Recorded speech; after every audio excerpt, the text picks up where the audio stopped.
है बच्चों, एक बार फिर से स्वागत है आप सभी का रोजगार दिशा जरूर 7 में। देखिए मैंने बहुत सारी वीडियो लेके आई हूँ, उसके साथ साथ आपको सिलेबस डेट सारी चीजें मैं बताती हूँ। तो प्लीज चैनल को सब्सक्राइब जरूर कीजिए ताकि ऐसे अपडेट आपको मिलते रहें। ठीक है, हम बात करेंगे इंडियन रेलवे एयरफोर्स की भर्ती 2026 की। अग्निवीर वायु इनटेक 2027 वाला जो आया है। ठीक है, आवेदन आपके शुरू हो चुके हैं 6 जुलाई से, अंतिम जो है आपका 26 जुलाई का, आपका 2/26 तक का मौका है। ठीक है, इस योग्यता, आयु सीमा, सिलेबस, एग्जाम पैटर्न, सैलरी, सुविधाएं हम देखेंगे। ठीक है, जो 10 12 के बच्चे हैं वो क्या कर सकते हैं, इसके लिए भर सकते हैं।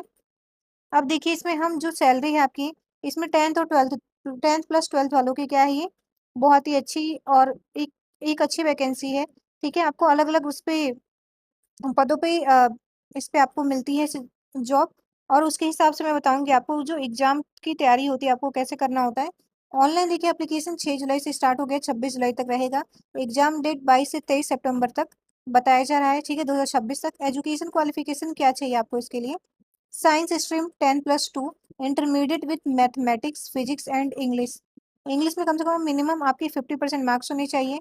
ठीक है, और वैसे आपका इसमें भी आपका जो मैथ फिजिक्स जो आपका टोटल मार्क्स है उसमें भी आपका कितना होना चाहिए, 50% मार्क्स होना चाहिए। ठीक है, साथ ही आपका इंग्लिश में भी 50% मार्क्स माना जा रहा है। इसके अलावा और मतलब या उसके अलावा 3 ईयर के आपके डिप्लोमा इंजीनियरिंग होनी चाहिए, mechanical, electrical, electronics, automobile, computer science या इंस्ट्रूमेंट टेक्नोलॉजी, इंफॉर्मेशन टेक्नोलॉजी, इसमें आपके क्या होनी चाहिए, डिप्लोमा होनी चाहिए।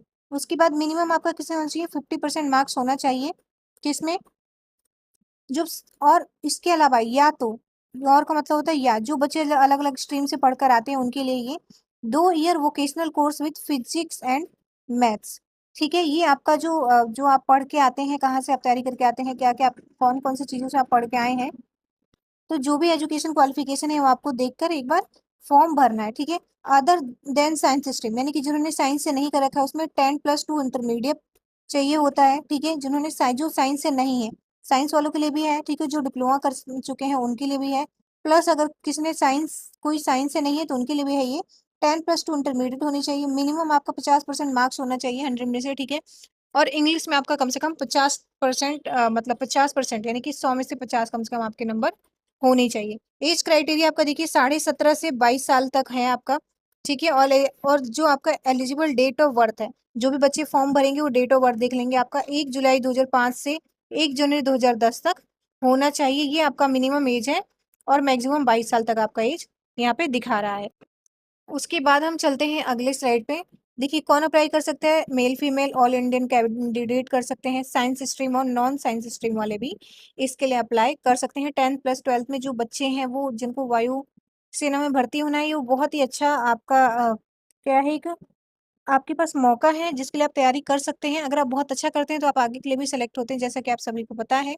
ठीक है, सैलरी आपकी होती है इसमें, देखिए 4 साल वाला है ये, कितने साल वाला है ये, 4 साल वाला है। ठीक है, तो 4 साल में आपको सैलरी देखिए पहले में 30 की मिलता है पहले साल में। ठीक है, दूसरे साल में आपका 35 होगा, 30, 33, 35 ऐसे करके आपका लास्ट में 40,000 तक, लास्ट ईयर तक 40,000 तक आपको पर मंथ सैलरी मिलती है। इसमें आपका हार्डशिप प्लस अलाउंस जो होता है वो भी मिलता है आपको। ठीक है, सैलरी आपको पता चल गया। उसके बाद आपका देखिए एप्लीकेशन फीस आपकी सबके लिए 550 रुपए है। जो भी फॉर्म भरेगा उन सभी के लिए 550 रुपए यहाँ पे कंपल्सरी है। इसके बाद हम बात करेंगे सिलेक्शन प्रोसेस में, आपका रिटर्न एग्जाम होता है। ठीक है, ऑनलाइन रिटर्न एग्जाम होता है। ठीक है, तो ये ऑनलाइन रिटर्न का मतलब होता है आपकी जो सीबीटी कंप्यूटर बेस्ड जो आपका टेस्ट होता है वो होगा। ठीक है, इसके बाद आपका फिजिकल टेस्ट होता है, मेडिकल एग्जामिनेशन होता है। उसके बाद अडेप्टेबिलिटी आपकी टेस्ट 1 होता है, अडेप्टेबिलिटी आपकी टेस्ट 2 होती है। फिर आपके जाके क्या होता है, फाइनल मेरिट लिस्ट निकलती है। उसके बाद देखिए फिजिकल टेस्ट में आपका देखिए मेल कैंडिडेट्स को 1.6 किलोमीटर रनिंग करनी होती है 7 मिनट में, 10 पुशअप्स, 10 सिटअप्स और 20 स्क्वाट्स मारने होते हैं। फीमेल कैंडिडेट के लिए आपका क्या होता है इसमें, 1.6 kilometre running in 8 minutes, 10 sit-ups और 15 स्क्वाट्स आपको मारने होते हैं। तो आपका फिजिकल टेस्ट ये हो गया मेल और फीमेल दोनों के लिए। डॉक्यूमेंट्स में आप क्या क्या लेके रख सकते हैं जब आप अप्लाई करेंगे इसके लिए, तो पासपोर्ट साइज फोटो, सिग्नेचर, आधार कार्ड, 10 12 मार्कशीट हो जाएगी आपकी, domicile certificate, caste certificate, mobile number और जीमेल अकाउंट। देखिए फॉर्म आपका स्टार्ट हो चुका है, जो भी इंटरेस्टेड है बच्चे प्लीज भर दो। ये आप नेगेटिव मत सोचो कि होगा या नहीं होगा, उससे मतलब नहीं, आपको फॉर्म को भरो। आपको अगर नहीं भी हो पाया 1% तो ये होगा कि आपको एक्सपीरियंस मिल जाएगा, आप बहुत सारी चीज़ें पढ़ पाएँगे। तो आपको क्या करना है, फॉर्म भरना ही भरना है, जो भी बच्चे एलिजिबल हैं वो फॉर्म भरते रहो, आप ट्राई करते रहो, क्या पता भगवान की दया से आपकी बहुत ही अच्छी आपको या बहुत जल्दी आपको नौकरी मिल जाए। ठीक है? चलिए, अब देखिए ऑफ़िशियल वेबसाइट है और साथ ही आप अगर बहुत मेहनत भी करते हैं, तो भी आपको जल्दी ही इसका परिणाम मिलता है। ऑफ़िशियल वेबसाइट जहाँ से आप करते हैं, देखिए ये है आपका अप्लाई लिंक, आप यहाँ से कर सकते हैं। साइंस सब्जेक्ट के लिए मैं आपको बता दूँ कि जिन उम्मीदवारों ने 12वीं में फिजिक्स और मैथमेटिक्स पढ़ी है, उनकी परीक्षा होगी English plus physics plus mathematics. ये आपके सब्जेक्ट रहते हैं जो आपका एग्जाम में आता है। अदर देन साइंस सब्जेक्ट में क्या-क्या आता है, जिन्होंने साइंस मतलब साइंस नहीं पढ़ी है, जिन उम्मीदवारों ने आर्ट्स, कॉमर्स या अन्य गैर विज्ञान विषयों में 12वीं की है, उनकी परीक्षा में क्या आएगा, इंग्लिश आएगा और reasoning plus general knowledge, general awareness आ जाती है आपकी। ठीक है?